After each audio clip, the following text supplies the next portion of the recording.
today we are going to discuss about a new concept, that is a gravitational potential energy. Gravitational potential energy ह्या chapter बद्दल, ह्या concept बद्दल आपण बघूया. So let us start.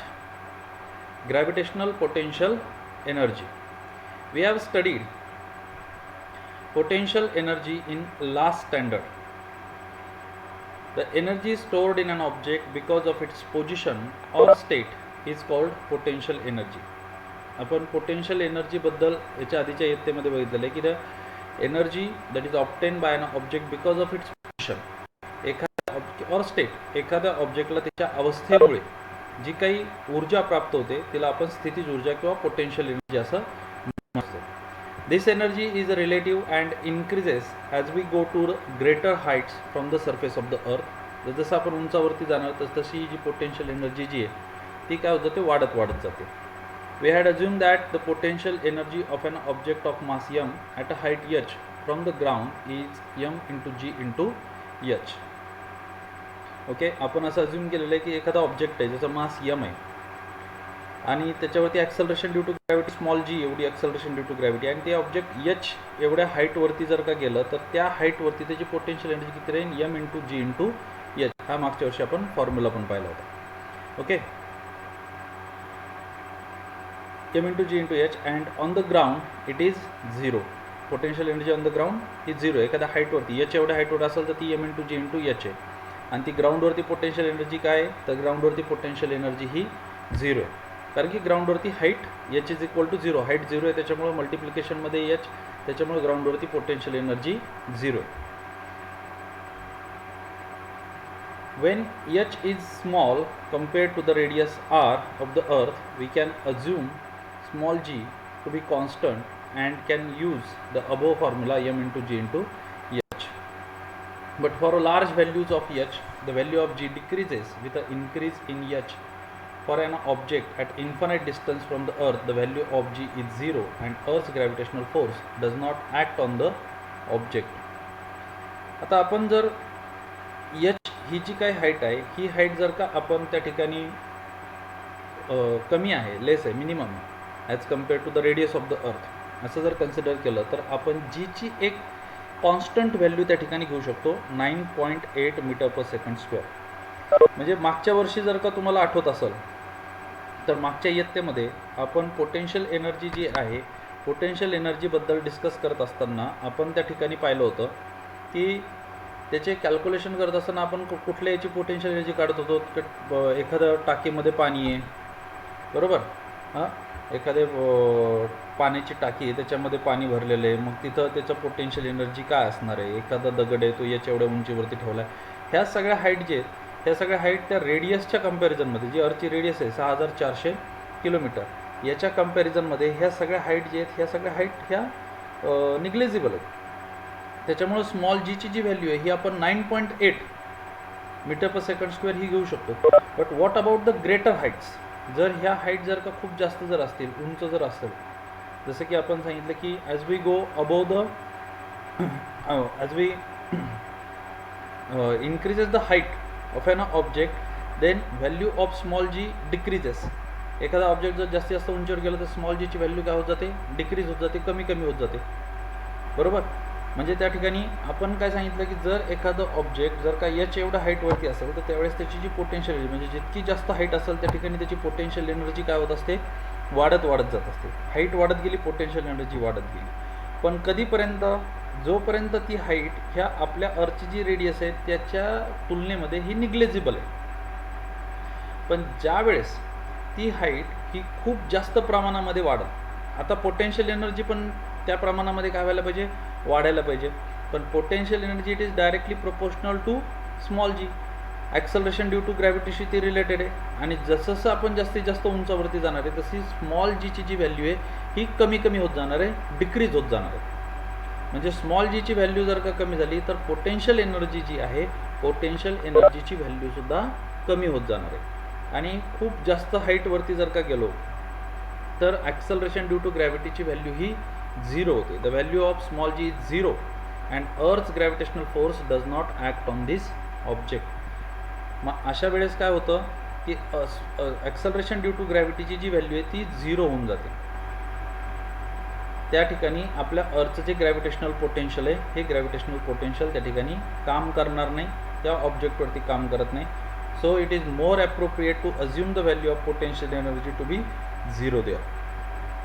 त्यावेळेस earth gravitational किंवा gravitational potential energy जी आहे ती पोटेन्शियल एनर्जी त्या हाईटवरती 0 होते. Thus for smaller distances, that is height, the potential energy is less than 0, that is it is negative. Okay, for the smaller distances, that is height, ते खूप जर distances जास्त जर small असतील, height, the potential energy is less than 0, potential energy ही 0 पेक्षा कमी असेल, that is negative. When an object is at a height h from the surface of the earth, its potential energy is minus gmm divided by r plus h. Here m and r are the Earth's mass and radius respectively. Okay, म्हणजे earth's gravitational potential energy जी आहे, कुठल्याही याच्यामध्ये असणारी जी gravitational potential energy जी आहे ती gravitational potential energy small g acceleration due to gravity जी आहे त्याच्यावरती डिपेंड असते.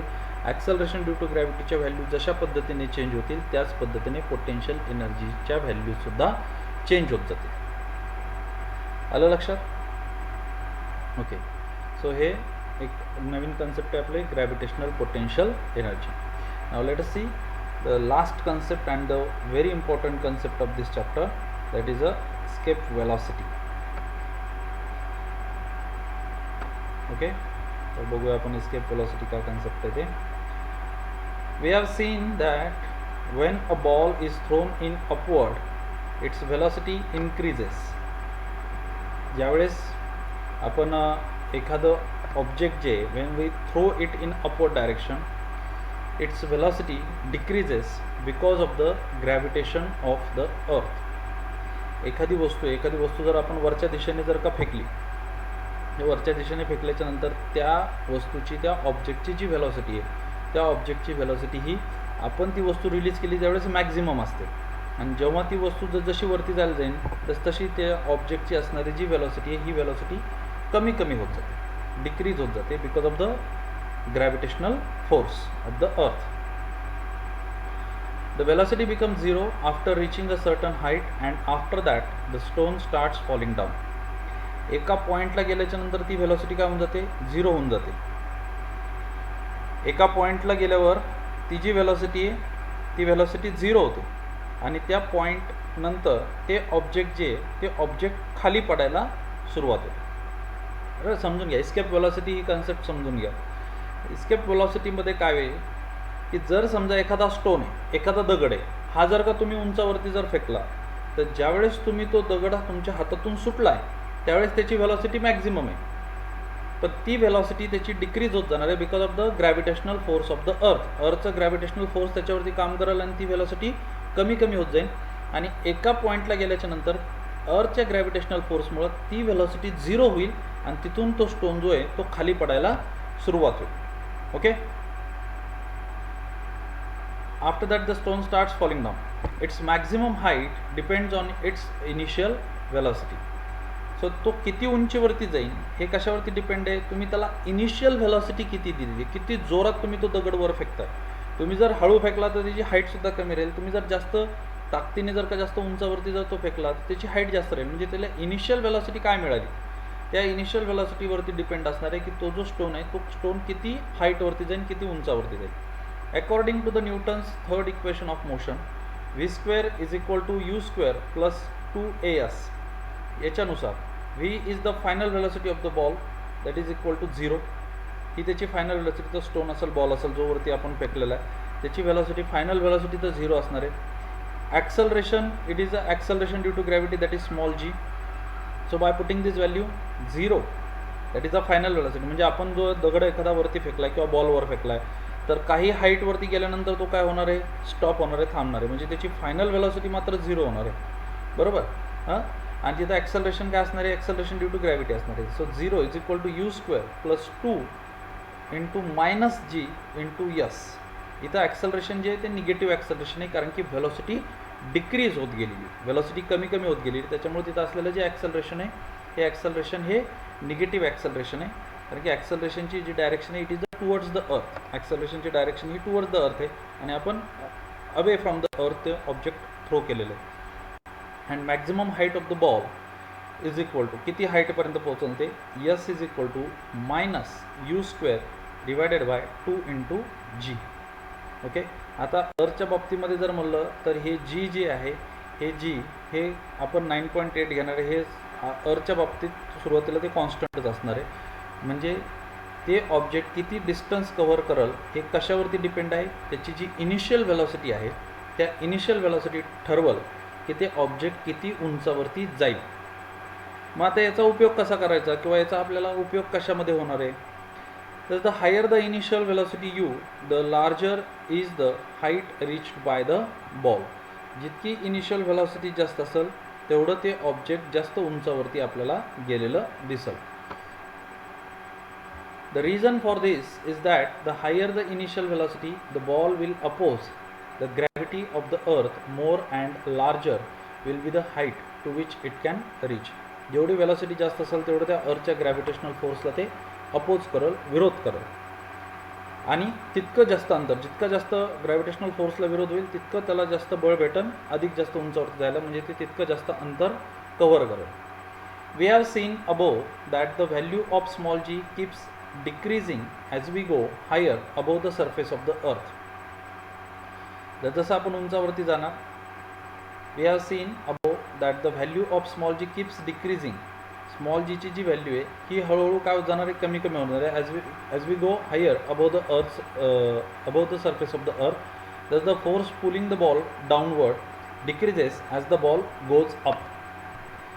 म्हणजे काही हाईट पुरतं अर्थचं ग्रॅव्हिटेशनल फोर्स जे आहे तो ग्रॅव्हिटेशनल फोर्स त्या ऑब्जेक्टवरती ॲक्ट करल आणि त्या ऑब्जेक्टची व्हेलॉसिटी कमी कमी होत जाईल. परंतु जसं जसं ते ऑब्जेक्ट जास्त हाईटवरती खूप जास्त उंचीवरती जाईल तसं तसं स्मॉल जीची जी व्हॅल्यू आहे ॲक्सलरेशन ड्यू टू ग्रॅव्हिटी जी आहे ती acceleration due to gravity decrease व्हायला सुरुवात होईल. आणि ॲक्सलरेशन ड्यू टू ग्रॅव्हिटीची जी व्हॅल्यू आहे ती जर डिक्रीज होत गेली तर जे ग्रॅव्हिटेशनल पुल जो आहे, जे अर्थची अट्रॅक्ट करण्याची जी क्षमता आहे ती सुद्धा हळूहळू कमी होत जाईल. Thus the force pulling the ball downward decreases as the ball goes up. If we keep increasing the initial velocity of the ball, it will reach larger and larger heights, and above a particular value of initial velocity of the ball is able to overcome the downward pull by the earth and can escape the earth forever and will not fall back on the earth. This velocity is called as escape velocity. So if we are continuously increasing the initial velocity, and when we increase the initial velocity, then this object can cover a maximum distance away from the earth. As it goes higher and higher altitude, the value of small g decreases. Because of this, the gravitational pull of the earth also decreases. So if we are continuously increasing its initial velocity, then at a certain height, that acceleration due to gravity it will be zero, and earth's gravitational force also becomes zero, so that object do not experience a pull of the earth, and this object escape the earth's gravitational field forever. So this initial velocity it is called as escape velocity. ही जी काही initial velocity आहे तिला आपण escape velocity म्हणतो. म्हणजे तुमच्या लक्षात आलं का, एखादा ऑब्जेक्ट आपण वरती फेकलं, ते ऑब्जेक्ट वर फेकल्याच्या नंतर एक कन्फर्म आहे की ते ऑब्जेक्ट परत खाली येणार आहे, हे तुम्हाला खात्री. एखादा दगड आहे, एखादा बॉल आहे, तो जर का तुम्ही वरच्या दिशेने जर का फेकला तर तुम्हाला माहिती आहे की ते ऑब्जेक्ट परत काय होणार आहे की खाली येणार आहे, 100% खाली येणार आहे, बरोबर. पण तुम्ही ते ऑब्जेक्ट किती उंचावरती जाऊ शकतं हे कशावरती डिपेंड आहे, तर तुम्ही किती जोरात त्याला फेकताय. तुम्ही असं इमेजिन करा, तुम्ही त्याला इतक्या जोरात फेकलंय की ते ऑब्जेक्ट परत खाली आलंच नाही. असं होऊ शकतं का, तर होऊ शकतं. कधी होऊ शकतं, ज्यावेळेस तुम्ही त्याला इतक्या वेगाने फेकलंय, इतक्या जोरात फेकलंय की ते इतक्या उंचीवरती गेलं, इतक्या हाईटवरती गेलं की त्या हाईटवरती गेल्याच्या नंतर ॲक्सलरेशन ड्यू टू ग्रॅव्हिटी म्हणजे स्मॉल जीची जी व्हॅल्यू आहे ती व्हॅल्यू 0 झाली. म्हणजे अर्थचं जे ग्रॅव्हिटेशनल फोर्स होता, अर्थच्या ग्रॅव्हिटेशनल फोर्सची व्हॅल्यू पण 0 होऊन गेली. सो त्या ऑब्जेक्टवरती अर्थचा कुठलाही ग्रॅव्हिटेशनल फोर्स शिल्लक राहिला नाही. त्याच्यामुळं त्या ऑब्जेक्टनी आपल्या पृथ्वीची जी गुरुत्वाकर्षण बलाची जी कक्षा आहे ती कक्षा सोडून ते ऑब्जेक्ट बाहेर पडले. ती जी तुमची इनिशियल व्हेलॉसिटी आहे, ज्या वेगाने तुम्ही ते ऑब्जेक्ट वर फेकलं की ज्याच्यामुळे ते ऑब्जेक्ट कायमचं अर्थचं ग्रॅव्हिटेशनल फील्ड सोडून निघून गेलं, त्या व्हेलॉसिटीला एस्केप व्हेलॉसिटी असं म्हटलं जातं. This velocity is called escape velocity. We can determine its value by using the law of conservation of energy as follows. खाली दिल्याप्रमाणे आपण त्या escape velocityची जी व्हॅल्यू आहे आपल्या अर्थसाठी ती व्हॅल्यू आपण या ठिकाणी फाइंड आउट करू शकतो. कशा पद्धतीने मिळेल बघा. An object going vertically upward from the surface of the earth having an initial velocity equal to the escape velocity. Escape the gravitational force of the earth. The force of gravity being inversely proportional to the square of the distance becomes zero only at an infinite distance from the earth. This means that for the object to be free from the gravity of the earth, it has to reach infinite distance from the earth. That is, the object will come to rest at infinite distance and will stay there.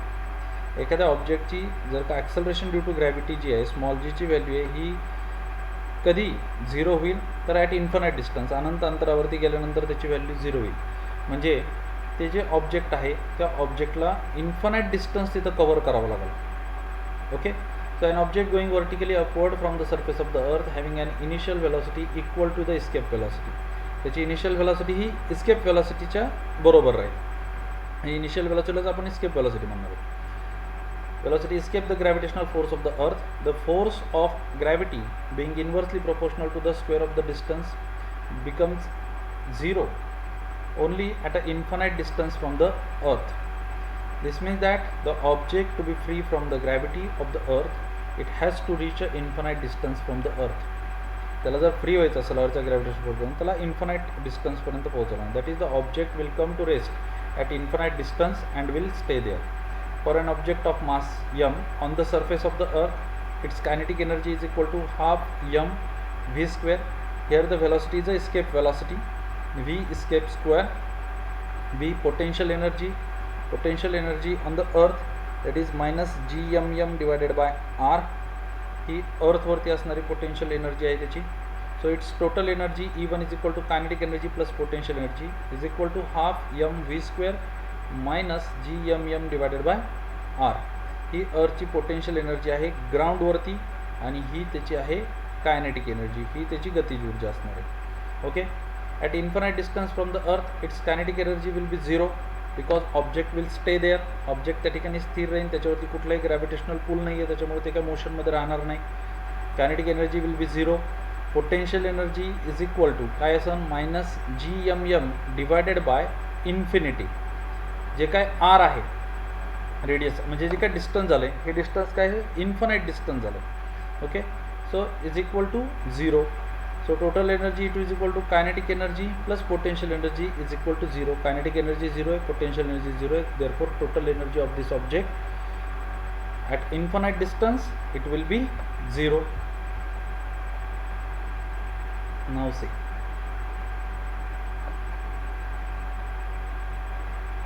From the principle of conservation of energy, that is E1 is equal to E2. Okay. Initial energy and final energy both are the equal. So E1 काय half m v escape square minus gmm divided by r is equal to 0. Therefore v escape square is equal to इकडचे जे काय minus gmm divided by r आहे या साईडला गेल्यानंतर ते plus होते. हे जे काय 2 आहेत हे 2 याला मल्टिप्लिकेशनमध्ये येतील आणि हे दोन्ही साईडचे जे एम एम आहेत ते कॅन्सल होऊन जातील. म्हणजे v escape square is equal to 2gm divided by r. Therefore v escape is equal to under root 2gm divided by r. Therefore v that is escape velocity is equal to under root 2gm divided by r. याच्याऐवजी काय घेतलं इथं small g म्हणजे acceleration due to gravity g into r.